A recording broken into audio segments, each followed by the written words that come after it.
ভাইজান জুতা বাহিরে রেখে আসেন, ঘরটা ময়লা হয়ে গেছে। ছোট চাচার কথা শুনে বাবা বসা থেকে উঠে ময়লা জুতা বাইরে রেখে আসতে চায়, সাথে আমার জুতো জোড়াও নিয়ে যায়।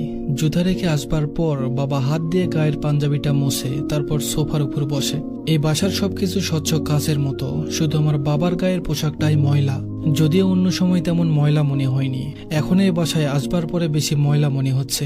বাবা তার পাঞ্জাবি মুছে তারপর সোফায় বসেন। আমি তাকিয়ে দেখি বাবার পাঞ্জাবিতে একটা হলুদ দাগ লেগে আছে। মা পাঞ্জাবি ধুয়ে দিয়েছেন ঠিকই, তবে দাগ তুলতে পারেননি।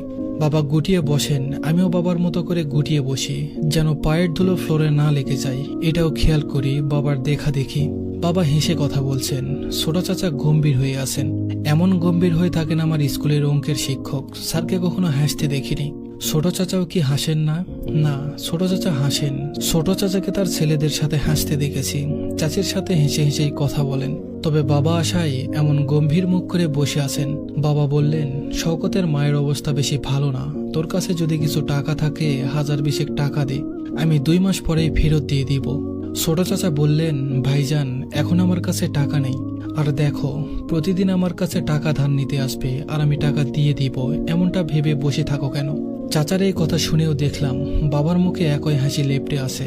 বাবার কি মন খারাপ হয় না, নাকি মানুষ স্বভাবের দিনে সবকিছু সহ্য করে নিতে পারে? বাবার মুখে একরকম মৃদু হাসি। এই হাসির নাম কি তবে অভাবের হাসি?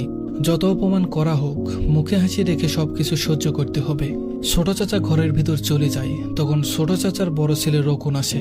রোকন আমার বয়সী, এবার ক্লাস 6-এ পড়ে। রোকন আর আমি এক বয়সী হলেও দুজনের জীবন আলাদা।